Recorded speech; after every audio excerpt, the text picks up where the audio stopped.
Hello everyone and welcome to another episode of the ROKER RAPPORT podcast in association with the Sunlun Community Soup Kitchen. It's Gav back and I am absolutely over the moon after what feels like millennia to be able to say that I'm here to record a podcast after a Sunlun win.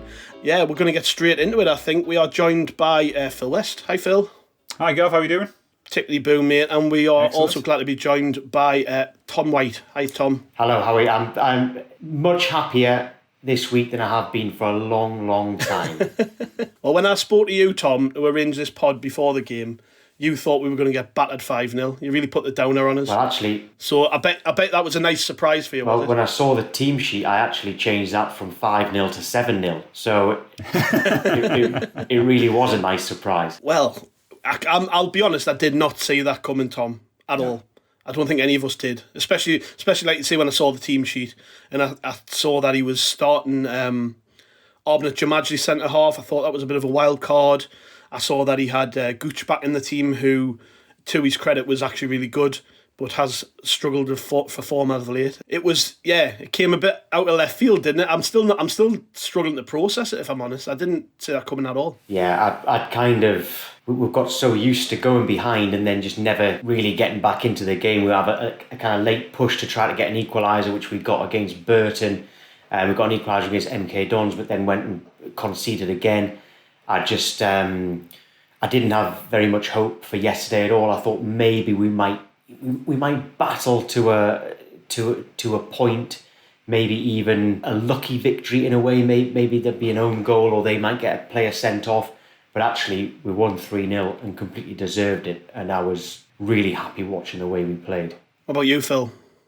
Didn't see it coming at all, Gav. Big shock before the game. Even before the team sheet was published, I felt it was going to be a fairly comfortable win for Wigan because obviously, coming off of the late draw we managed to scrape against Burton in midweek, it felt as though the team was just totally bereft of confidence. Wigan obviously going for automatic promotion, one of the form teams in the league. The subplots of Max Power and James McLean, etc., etc. So, yeah, I didn't see it coming, Gav. It took me completely by surprise, but in a very, very good way, without a doubt. Yeah, I'm buzzing, like, really secretly deep down. I know I don't sound totally buzzing, but I didn't see it coming. I think that we've gave the players a lot of stick recently, and rightly so, because, it's not just about results, it's about performances, and recently performances have been terrible, Tom, haven't they? But I think as a team collectively, they were really good and they worked hard for each other and ultimately, like you said, they deserved the 3 points. Yeah, I mean, the minimum requirement should be hard work and work for each other, but they definitely did do that. But what was obvious for the first time in a while is that every single player on the pitch, they knew what their job was. I was a little bit confused against Burton because as far as I saw it, it was a back three and Pritchard was playing behind the two strikers, but mate of mine is adamant it was 4-4-2. It's just that Pritchard kept drifting inside. And if that was the case, then those players were not doing what they were told to do, because there's no way that could have been the case, that you set up in that formation, but one player is completely out of position. Yesterday, every player knew exactly what their role was. Whatever they'd worked on the training ground had gone in. They'd listened to whatever Alex Neil and the coaches had said to them on the training pitch, and they executed it perfectly. And once a manager can get his ideas through to the players, and those players know exactly what they're doing throughout the 90 minutes, that is when things start to go right. So let's hope this is the start of things going right. But I was very, very impressed with, I thought every single player played well. I think Sirkin had a dodgy start, but then really grew into the game. He put in a couple of strong tackles and his confidence came in. But the star of the show for me was Jay Matete as well. I think he was amazing. How good is he, by the way? Max Power was understandably trying so hard to wind him up so that he'd get a second yellow card. Because I thought the first yellow card was harsh, actually. And Max Power was trying to get him sent off. He was trying to wind him up. Matete was the coolest player on the pitch. And if anything, Matete was going to wind Power up to get him a second yellow card. I thought he was class. But it was a good team performance, and every single player individually, I don't think there was a weak link. No. And that's right, isn't it, Phil? There wasn't a single person who let themselves down. No, it was a victory very much built on graft, hard work, resilience, as Tom just said. Every player knew their role yesterday, and they came together as a really kind of tight-knit team. And picking up on Matete, I mean, he is slotted in to our midfield as if he's been there for years. I mean, he's given us some real bite in midfield. He's got some great ball-winning ability. And I think his attitude is top-notch, Gav. He really drives the team forward from that position. He's really settled into life in red and white very, very quickly, which is good because, a lot of players sometimes take their time to settle in, takes them a while to get up to speed, but he has settled in no time at all. And he's filled what has really been a problem position for us for quite some time. And he seems to have got that and got all those boxes ticked. So yeah, really impressed with him. But as Tom said, it was a victory that was built on graft, hard work, and every player working for each other, which is exactly what we want to see. It feels as though to me, like Tom just said, that the ideas from Alex Neil are starting to filter through now. And that I like what he said to Nick Barnes after the game when he was talking about getting his ideas across the players. When he said that football, and it's something that's often said, but it's very true. Football is a simple game, and he said sometimes we complicate things by talking a lot of crap. That's what he said, and I think that's basically what he's had to do to get any sort of reaction from the players. Because, and this isn't a slight on Lee Johnson, because I actually thought that Lee Johnson's way of talking about football was interesting. It took me a little while to get used to it, but I like the cut of his jib. But we've gone from one extreme to the other, Tom, with regards to how the players are being coached. In terms of Alex Neil, he knows football inside out, but he's not going to baffle them with jargon, and that's probably been a good thing in the end. I think when it comes to this performance, I know it's took a few weeks to see that in the performance, but we played a very rigid formation, a very rigid style. The tactics were very basic. Everyone just had to work hard. Everyone knew their job, like you said. But it's nice to see it finally coming across. Yeah, there's been a key difference from that performance there to the Lee Johnson days. A key difference. By the way, it's only one win, and we've got to do this for 11 more games. Hopefully, 14 more games actually. But the key difference is under Lee Johnson, we were very attacking. We pressed high, always looking to score. Weren't overly bothered if we didn't keep a clean sheet. Alex Neil came in and straight away played 4-3-3. So immediately that's slightly more defensive. It was a little bit more rigid. It was a little bit more, well, we might get fewer chances, but we only need to take one because we need to keep a clean sheet. That wasn't really working because the players were used to going for it. Now, yesterday, what clicked is that Alex Neil obviously said to the players, right, okay, you are more comfortable on the front foot, right? Go on the front foot when we've got the ball, but when we haven't got the ball, you do it my way, and that is to be more rigid, right? And that might mean something that as fans we're dead against. I think Lee Johnson was dead against it, and he probably deserved actually some credit for it, is that at times, if we're leading, waste time, right? Let's not try to dress it up, right? Waste time. Go down, pretend you've got cramp.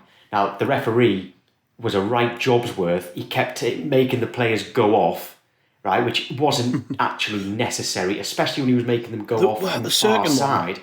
But it was a job's worth. Getting off topic a bit though, that referee actually did very well. That second penalty, not a single person spotted it, but it was an excellent decision. So the referees in League One are atrocious, and he was a job's worth, but actually he had a very good game.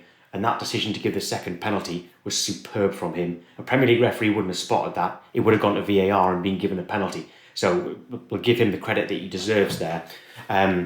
But in terms of that time wasting and being a little bit more clever, all right, that's the most polite way of putting it. Time wasting is the real best way of saying it.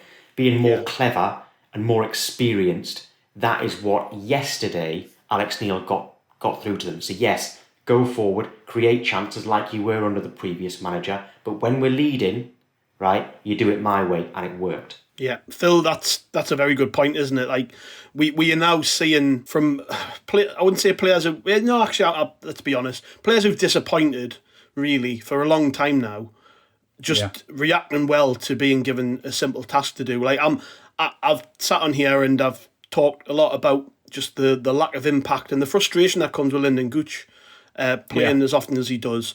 But his role in that particular game was important. He wasted time for us. He worked very hard. I thought at when, and it's something Bomber pointed out on the reaction pod that I didn't notice, after the furore of the first penalty where Max Power tried to disrupt Ross Stewart as much as he could. In the second instance, Lyndon Gooch sort of acted as a buffer and he wasn't letting anybody get anywhere near, and he was in the ref's ear quite a lot. And those are the things that I think managers appreciate about Gooch. Yeah. No matter what sort of downsides there are to his game, there are other things which he can be useful for, and wasting time and getting in the ref's lug are things that not a lot of our players do. Yeah, and I think what Alex Neil has recognised very, very quickly is that under Lee Johnson there were two key weaknesses in the team. We had a soft underbelly when teams got in our faces and made it difficult for us, and we weren't ruthless enough and streetwise enough when it came to the art of game management. And I think you saw signs yesterday that Alex Neil is starting to remedy those problems that we've had. And it might not be, as Tom said, it might not be pretty, but it's something you've got to do if you want to get out of this division. This division is often it's a real battleground, and it can be really difficult to get your way through games.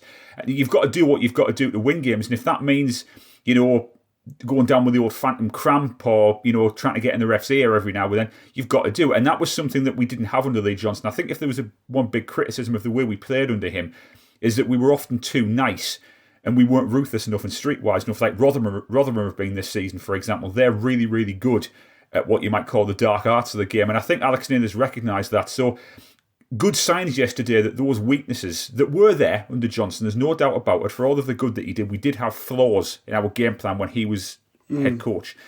Neil does seem to be going quite a way to rectifying that. But, it's only one game. As Tom just said, it's absolutely correct. It's only one game. It was a great victory.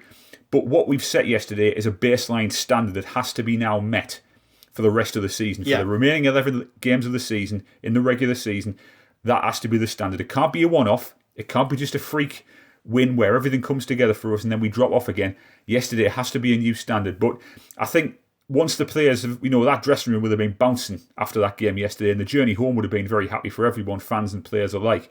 And they'll want more of that. Neil will want more of that as well. Yeah, Michael Bowers has asked us on Twitter, Tom, even if it's too late for a top two push, how big could that Wigan win be for confidence in the shift in momentum, in your opinion? Well, it's a strange situation to be in, because we thought a few, weeks ago, months ago, that this game could decide who's going to get into the top two, who's going to get automatic promotion. Actually, it's not like that. In previous seasons, we have just missed out. Well, we've thrown away automatic promotion, ended up in the playoffs. We'd go into the playoffs in a bad run, so the manager would be thinking, whether it's Jack Ross or Lee Johnson, thinking, right, maybe the system isn't working, maybe I need to change the personnel. And you're kind of guessing going into the playoffs. You're also deflated because you haven't got automatic promotion.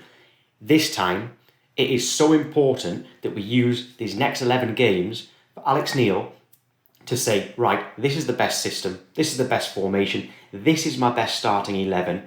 If such and such is injured, such and such comes in, everybody knows their jobs, and we could go into the playoffs, which we're not there yet, but if we could go into the playoffs having a very clear plan, playing well, having momentum, and have that momentum of just the fact that we've ended the season well, and we've got a very clear plan of how to win every single game. And going into the playoffs like that could end up being an advantage, rather than losing the last 3 games of the season, having a bad run, and going with no confidence and no game plan. This could be completely different. That's kind of a reason to be optimistic if we can make it into the playoffs. So if Alex Neil can just decide what his best system is, decide what his best starting 11 is in these next 11 games, I would be more hopeful going into the playoffs than I have been in recent seasons. Yeah, I said this the other day. I just think the confidence thing is key. Like you've just said, the last 2 times we played in the playoffs, our form was horrendous. And I think this is a baseline that has to be set now. If the playoffs are our destiny, then let's make sure we can be as good as we can be going into them. Make sure that the team's as sharp as it can possibly be. Make sure that, everything is going in our favour going into that. And I know that it's football. We're gonna hit snags along the way. There's still quite a lot of games left. But we just have to focus game to game, I think. And next up is Charlton. And that's our latest challenge, and that's it. We can't worry about what's going on around us too much. Although, to be fair, when you look at the league table, we had to win that game because teams around us won games, and it's still very tight. I know we're sat 5th, but I mean, you look at that league table, Sheffield and Plymouth, both below us, both got games in hand on us.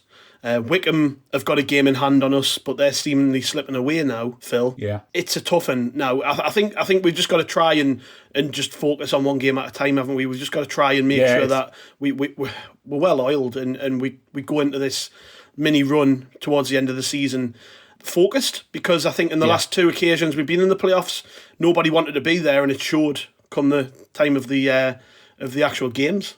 Yeah, I mean, the last 2 playoff campaigns we've kind of decelerated going into them instead of kind of putting our foot down and going into the playoffs as the team to fear and the team that nobody wants to play against. And I think that has to change this time. I mean, if you look at the 2-legged semi-final against Lincoln last season, again, up until the final weeks of the season, automatic promotion seemed a genuine possibility.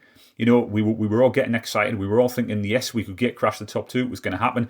Then our form dropped off a cliff. We end up in the playoffs against Lincoln. The players look deflated. The fans struggle to get themselves up for it. And then we end up losing over 2 legs and the season's finished. So it has to be different this time. We have to go into the playoffs with momentum behind us, and we have to be the team that nobody wants to play. We've had to readjust our target, which is fair enough. From 6-7 weeks ago, it was automatic promotion. That was genuinely the target. That's now no longer a realistic possibility.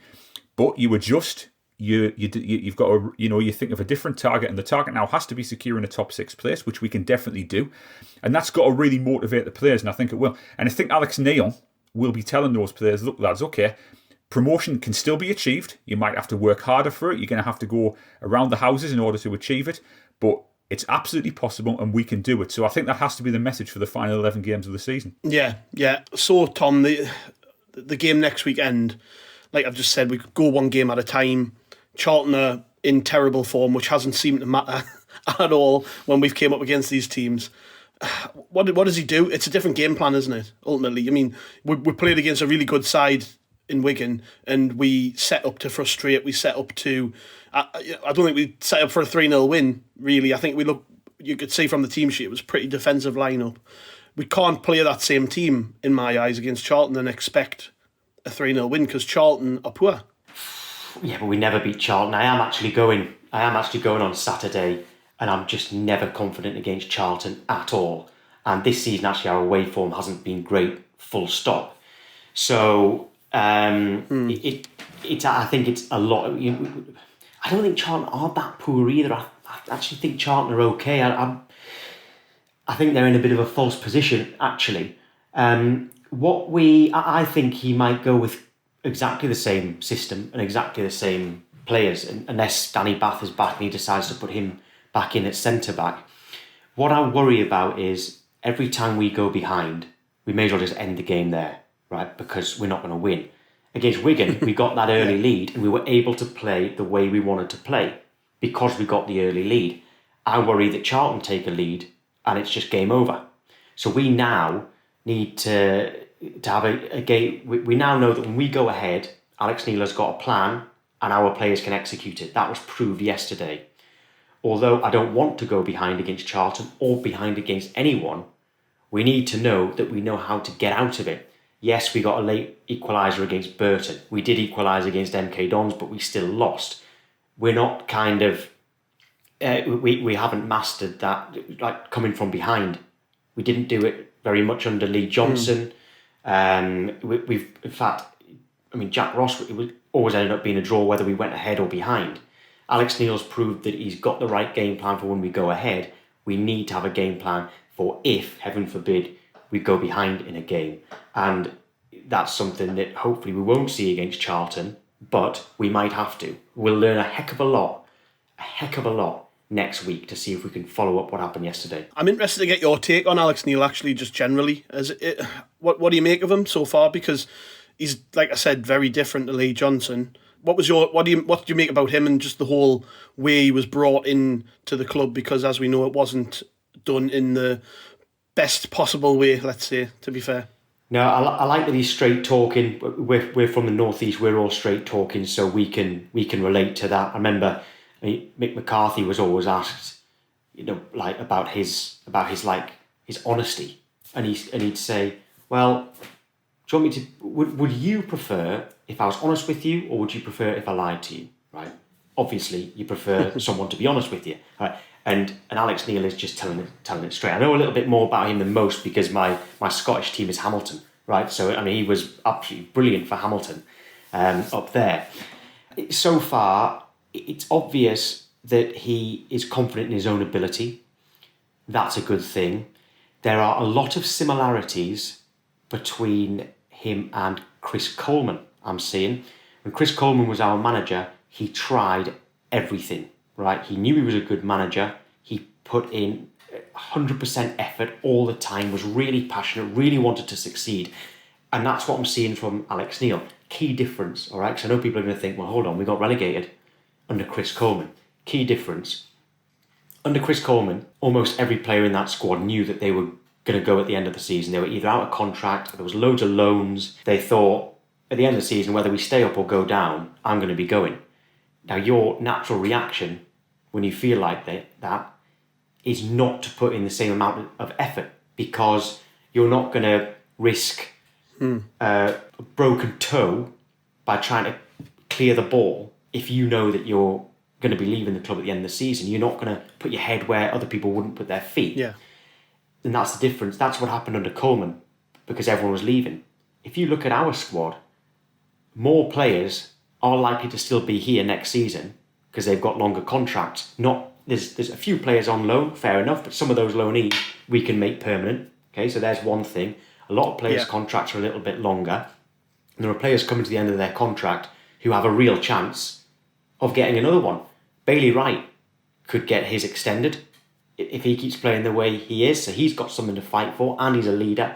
Lyndon Gooch as well, same thing. He could easily get a new contract, and that's the same for quite a few players. So Alex Neil reminds me of Chris Coleman, but Alex Neil actually has it a little bit better than Chris Coleman did, and that could be a benefit. But so far, I am impressed with him, but it's mainly the fact that he's so honest. Yeah. What about the way he was brought into the club as well? Just to touch on that. I think we were all disappointed with how long it took. Yes, definitely. I do think we were right to do a proper interview process. I think that's the right way to do it, and I think that's the way we'll keep doing it. I don't understand why it took so long, because these days you don't need to meet people in person. Ever since COVID, we've been able to do... We use Teams, Zoom, Skype, all of that. You can do interviews in that way. I understand having a first interview and a second interview, but it's just, there's so much confusion as to what happened with Roy Keane, because we have very, very good sources, right? And those sources were that Roy Keane was a number one target, and that Roy Keane was very, very close to joining us, and it was only a matter of time. And I just don't know what happened. And when he eventually said, I'm not going back to Sunderland, it was like, right, okay, let's go back to who we've given an interview to and who was the best interviewee. I've got a feeling that maybe Roy Keane might have even... I don't know this, but maybe Roy Keane even bypassed that process. It was just like, we want you, so, yeah. And everybody else was... And the interview process was a backup. And you could argue that actually, that's not such a bad thing. We've got our key target, but actually we need someone to fall back on. I wasn't happy with how long it took, but it could end up... If we end up winning the playoffs, it ends up working out. And everybody looks back on it and say, well, we got it right. We were right to sack Lee Johnson. We were right to not give the job to Roy Keane. And we were right to do that proper interview process, because Alex Neil stood out, and he's the man who's got the job, and he's the man that's got us up. So although we're all frustrated, and we all were frustrated, it could still work. What about the end of the... Obviously, that sacking of Lee Johnson came with a day of the transfer window left. I'm just interested to get your take on that as well, how the transfer window went, I guess, and how we chose to make that decision with a day to go, because we haven't actually been able to chat to you about that. Well, the transfer window on paper was very good for us, but we signed players to suit Lee Johnson's style of play. So Jack Clark and Patrick Roberts shouldn't be in League One, but they would have suited Lee Johnson's formation down to the ground. Put them either side of the striker in a 4-2-3-1, put them both on the wings. They can swap sides throughout the game if they want to. Tell them they don't have to do too much in terms of defence, because they're in there to help the striker. And I still believe that those two should be starting, both of them, right? Yeah. But that suited Lee Johnson's style of play far more than it suits Alex Neil's type of play. Alex Neil will love the fact that Lyndon Gooch will help his right back out all game long. He will do that. So will Elliot Embleton. Elliot Embleton has played full-back and wing-back before for the England youth setups. So those two on the wings, their job is to attack, that they will naturally help the full-back as well. They'll naturally do their defensive work. That helps Alex. That is what Alex Neil will like about them. Robertson Clark, brilliant signings, but it's no good to us if they're not going to play. So that's the strangest thing about the timing of the sacking, is that they, whether it was Speakman or Johnson that signed them, they suited Johnson's style of play. And we've brought in a manager that maybe they're more impact subs than players who start the game, take it to the opposition, and single-handedly win the game for us, which those two are capable of doing, by the way. So that's the strangest thing. I still think Matete would have come in, whoever the manager was.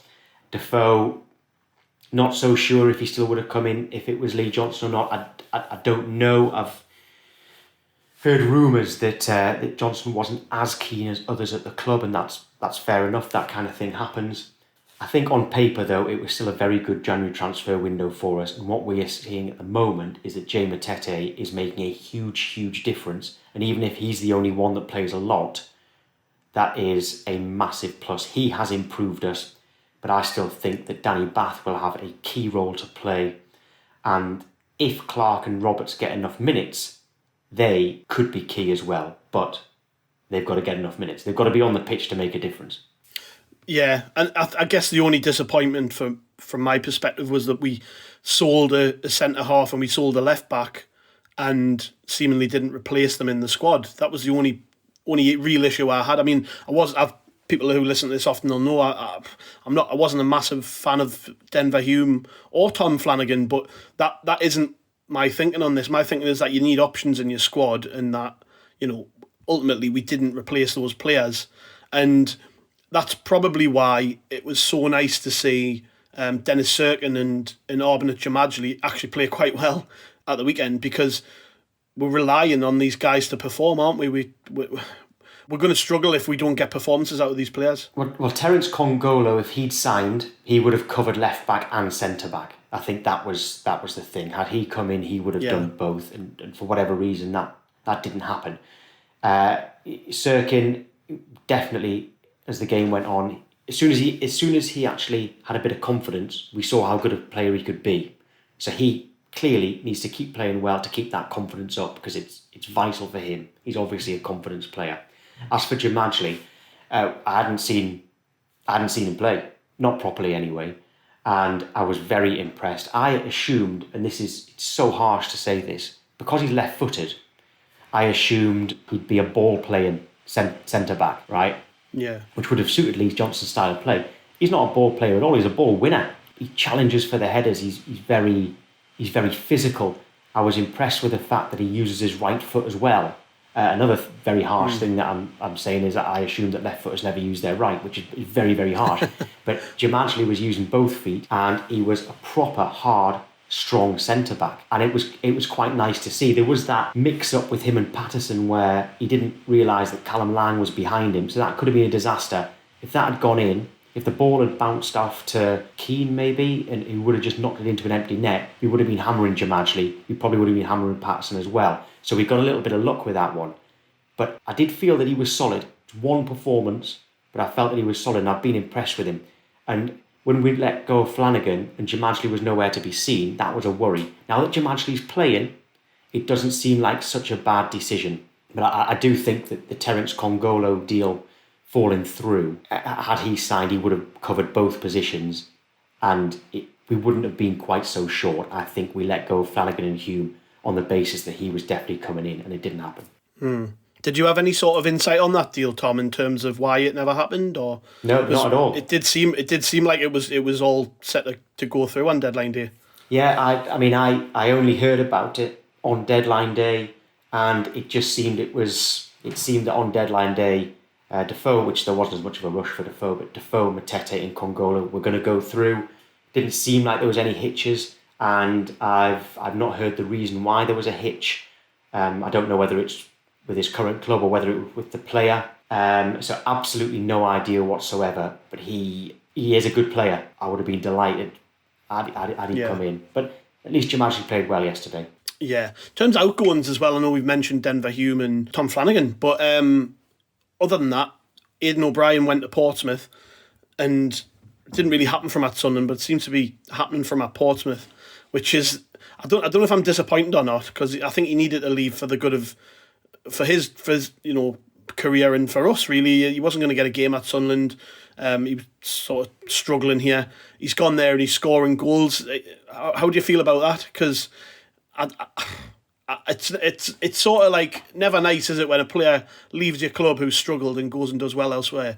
It sort of makes you think, well, why couldn't he do that for Sunderland? Yeah, well, I always liked O'Brien because of his work rate and he was our best defender when it came to defending set pieces, and that proved how hard working he was. He gave everything for the club. I actually liked him. I think his best position was as a striker, but he wasn't a goal scorer. So it was hard to play him there. I didn't think he was particularly effective out wide. And that's where he was mainly playing, out wide. So it just didn't really suit us to have Aidan O'Brien play. And having said that, he never actually, when I said that he wasn't a goal scorer, but his best position is up front, he was never given a long run of games as a striker. So I might be being a bit harsh on him. But I understood why he was going. We only had him and Stewart as our two strikers. With Defoe coming in, that was Defoe and Stewart. And Defoe, in theory, should be an upgrade on Aidan O'Brien. So sad to see him go, yes, but not surprised. I didn't think he was going to get a new contract. He would have gone on a free anyway. But I'm quite happy to see him do well, because I'll tell you something that really annoys me. I often hear former players getting booed when they come back to play against us. And some of them I understand, all right? James McLean slagged us off, all right? So fair enough, booing him. Liam Bridcut absolutely hammered us as fans. Didn't hammer the club, he hammered the fans, saying the fans were the problem. Liam Bridcut, when we play Lincoln, deserves to be booed because he slagged us off, fair enough. But most of our former players haven't done anything wrong, they've just left. And I don't like hearing those players get booed, and that's why was Max Power getting booed yesterday? I mean, getting booed for what he was doing with the first penalty, getting booed for trying to wind up Matete. That's all right, but he was getting booed before all that happened. Max Power was a leader here. Max Power tried really, really hard, and he seemed to really fall in love with the club. So why is he? I don't understand why he's getting booed. And he's never slagged us off. He's actually very complimentary about Sunderland fans and about his time at the club. And I've heard that he would have liked to have stayed. And so when Aidan O'Brien is next playing against us, and we've already played Portsmouth twice this season, I hope he doesn't get booed, because we are so guilty of having to go at our former players, even when they've given everything for the club like he did. So not surprised to see him go, but I am actually quite happy that he's doing well. What about you, Phil? Just on that whole thing with Power yesterday, is it just part and parcel of the game, or is it a little unfair? Well, I thought it was very unfair on him, to be honest with you, because if it hadn't been for that, I think the defining image of Power, unfortunately, at Sunderland was that long range attempt against Lincoln in the playoff semi last year, which sailed 5 miles over the bar and we ended up losing the game. So I can't understand the animosity towards Max Power myself, because I think that of the players who arrived at the club, during the summer of 2018 when we had been relegated and were trying to rebuild, I felt that he was always one of the better players who came. He was versatile, he never shirked, he was always willing to give 100%. He, as Tom said, he seemed to have a real affinity for the club. And it was similar to when Charlie White left last year, and he'd scored 31 goals for us, and without his goals we would have been nowhere last season. I don't care how limited he was as a striker, goals are goals, and he chipped in with his fair share last season. And then when he left, people couldn't wait to get him out the door. It was, he was one of the worst strikers we ever had. We won't be sad to see the back of him, blah, blah, blah. I just think it's very unfair. I think some players do make a rod for their own back. with the way they talk about the club, they talk about the fans after they leave. But with the players who just move on, which happens all the time, I don't think they deserve to be booed. And I think what Max Power got yesterday was slightly harsh, and I don't think he deserved it. Yeah, I think it's happened as well with Josh Scowen as well, who I actually really liked Josh Scowen, but regardless of whether you liked him or not, you could see how hard he worked and how much he gave for this club. And when you get that, I think that, I'm not saying they should all get a standing ovation, but I don't think they deserve to be booed. With Charlie Wag, I guess it was a little bit different because Power wasn't offered a new contract, so that was our decision to let him go. With Wyke, we wanted him to stay and he chose to go elsewhere. Again, I don't think he would ever deserve to be booed for it, even though he did get booed on the first day of the season. That one, at least I can kind of think, okay, fair enough. But with Power, Scowen, and others as well, I think I cringe a little bit when I hear the booing, and I actually wish we are. There is no doubt that we are the best fans in the world. There's no doubt. Right? Nobody can win an argument with me about that. We are the best fans in the world. But that is, maybe I'm nitpicking a bit, but I think that's something I wish we would cut out, the booing of former players, because most of them, the vast majority, have left on our terms rather than on their terms. And the vast majority of them also gave their all for this club and gave their all for us as fans. Yeah, speaking of ex-players, when we play Charlton next week, there's a few there, isn't there? We've got George Dobson, Adam Matthews, I think, is getting a game down there. So I'm I know we've already talked briefly about the Charlton game, but I'm interested to see how this one goes, because like I pressed on before, Charlton have had some really bad results recently. Considering where they were at one point in the season, they've tailed right off. But interestingly, they've played Bolton and got beat, who are in the playoff mix now. They got beat off Wigan. Then they got beat off Oxford, who are all in the mix. Then they got beat off MK Dons. And then they got beat off Sheff Wed. So that's a rotten run, really, of games, isn't it, Tom? I know you were saying before that maybe they're in a little bit of a false position, but when you couldn't have put together really a much harder run of games for Charlton. So I'm just hoping we can take advantage of that, and maybe that their confidence is low while ours is back on the rise. Well, our confidence was sky high when we played them at the Stadium of Light, and we lost 1-0. And I thought Charlton played well that day. I mean, the referee was hideous. That's the worst refereeing performance. I remember I was at the game, and I was saying to the people around me, that referee's a Newcastle fan, because there is no way he could possibly be making those decisions. It was awful, right? His performance that day was terrible, the referee. But I still think Charlton played well, and Charlton just always beat us. They get fired up against us, and the players are all behind. I know they've had some bad results, but the players all like Johnny Jackson. I know that they're all behind the manager. He's got some coaches there who the players all love. I know that the players all love Jason Ewell, who's there as well. And they will be working hard to turn it around at Charlton. They haven't just given up on the season. They're playing for the manager. They're playing for the club. I think that there'll be no lack of effort from Charlton on Saturday. In fact, I think there'll be a heck of a lot of effort, especially against us. And for some reason, they really love. Charlton don't like us very much. They kind of they still go back to that playoff final, and so do we. It's still painful for me thinking about that penalty shootout, and they will give it everything on Saturday. I am nowhere near as confident as a lot of people, and I know their form's bad, but crikey, before Saturday our form was even worse. Phil, how are you feeling about this one? Reasonably upbeat about it, but like I said earlier, yesterday cannot be just a one-off, freak result where we catch a team, everything comes together for us and we catch a team maybe on a bit of an off day for them. So yeah, I think there's always a bit of history in this fixture, of which we have been affected, quite a bit over the years by Charlton. Often we look at the fixtures and we see Charlton and we think, oh God, that's going to be another really tricky game. What with all the previous we've got with them. But again, I think if we can go down there and if we can execute the same kind of game plan that we had yesterday. Really work hard, make sure that everybody knows exactly what their role is.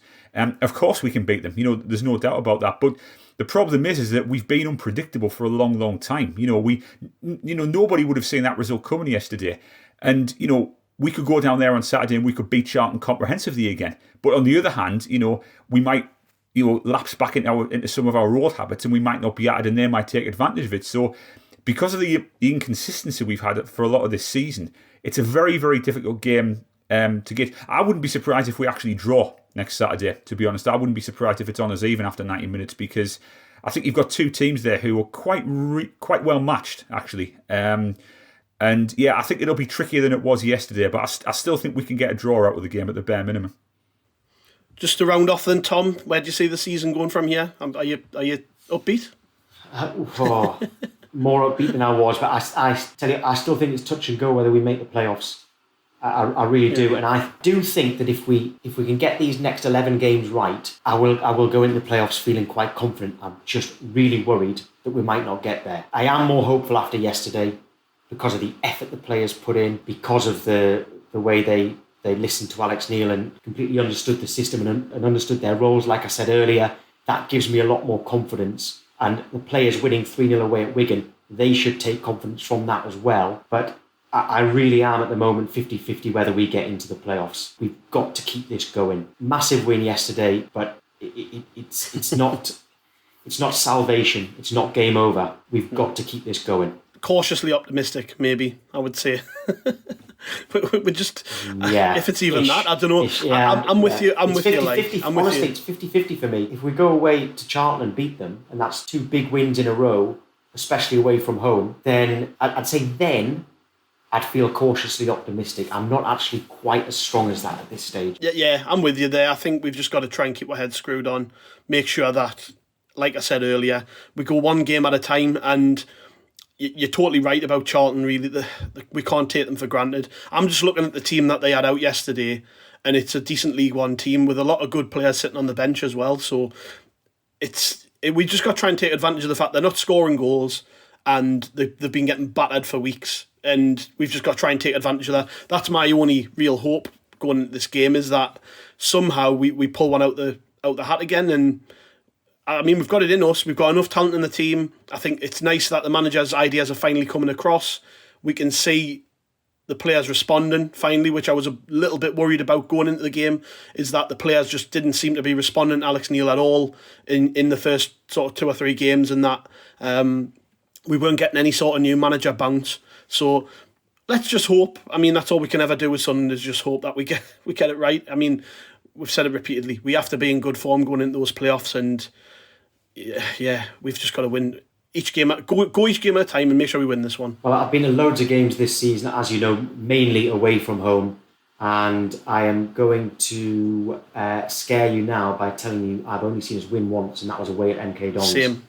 Every game apart from that away game at MK Dons, we have either lost or drawn.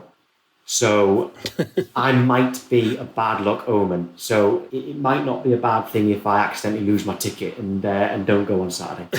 Yeah, there might be 10,000 listeners hoping you get a flat tyre or something.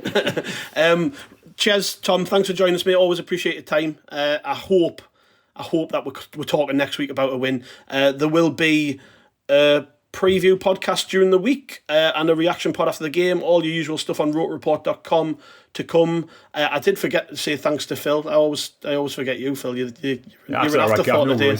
No problem. Cheers, Phil. And cheers to everyone who has listened today. Thank you very much, and we'll catch you later.